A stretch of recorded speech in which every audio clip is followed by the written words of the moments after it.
With us now to continue our conversation is Colorado Senator Michael Bennet, who sits on the Finance and Intelligence Committee. Senator, it's great seeing you. I thank you so much for your time today.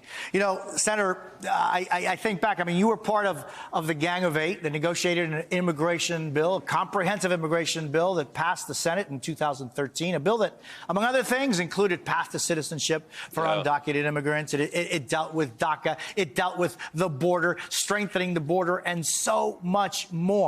How do you compare that bill to the one that currently is on Capitol Hill and doesn't seem to have a lot of support?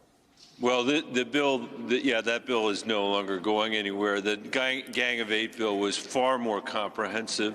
And as you said, you know, it had a pathway to citizenship for the 11 million people that are here that are undocumented, the most progressive DREAM Act that had ever been written, all kinds of visa stuff that's really important to our agriculture sector and even our high-tech sector, and $40 billion of border security. But it wasn't a medieval wall built over every mountain south of Texas. It was 21st century security that could allow us to see the border and monitor the border. And in my opinion, that's still where the American people are on this issue. They want a secure border. They don't want chaos at the border.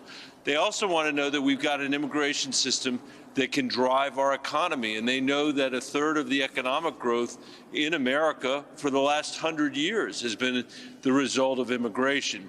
All of that stuff sort of dropped off in the emergency that's been caused, or the chaos that's been caused by transnational gangs smuggling people from all over the world to the southern border of the United States. So look, we've got to get this Ukraine aid done in particular.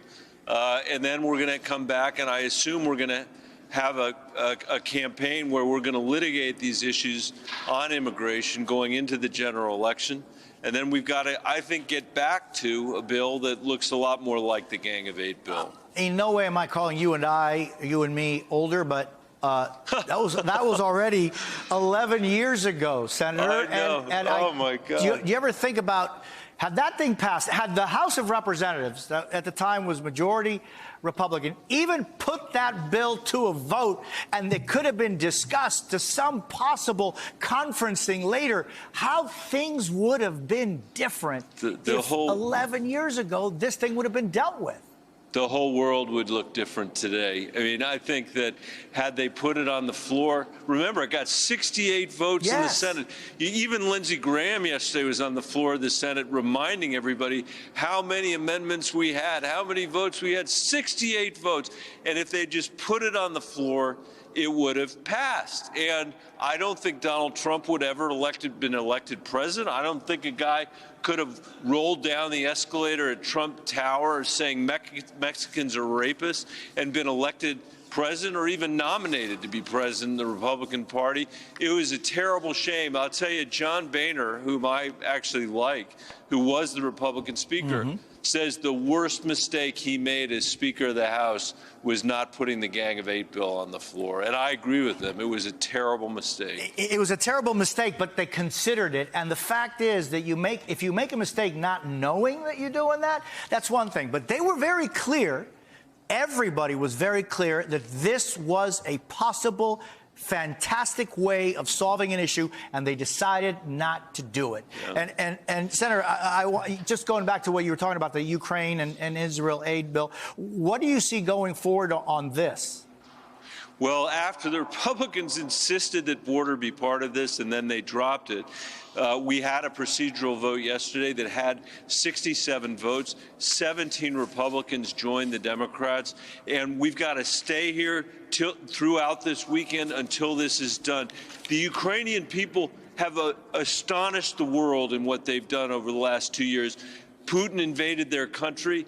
Kyiv was supposed to fall in 72 hours, and instead, these folks have taken back half the territory that Putin stole from them. They've kicked him basically out of the Black Sea. You've got an entire country of MacGyvers who have figured out how to do that without even having a navy. And their fight is not just for Ukraine, it's for democracy. It's for freedom all over the world. And they have delivered, and they've shown that people are still willing to fight it and die for democracy. The least we can do is continue to support them in this fight.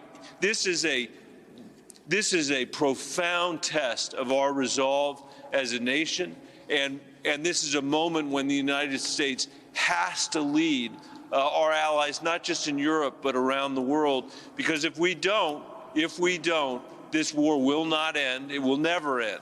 Putin will continue his invasion of Ukraine. Xi Jinping will continue to rattle his swords with respect to Taiwan.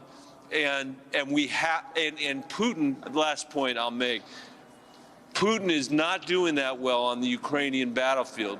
The battlefield he's trying to win on is here. He can read our newspapers. He looks at our social media. In fact, he manipulates our social media. He knows how dysfunctional we are, and he's counting to win on that dysfunction. I think he's going to be surprised this weekend that the U.S. Senate's going to come together and do the right thing. Then we're going to need the House to do the right thing as well. Senator Michael Bennet, I thank you so much for being with us on this Friday. Let's continue our conversation going forward. And again, I apologize if I implied that we were in any way, I guess, ripe. We're not in any way ripe or old. Come on, look at how old these frickin' pillars are. We got to get this immigration stuff before this place crumbles into dust. Thank you, Senator. I really appreciate it. Thank you. Take care. Thanks for having me.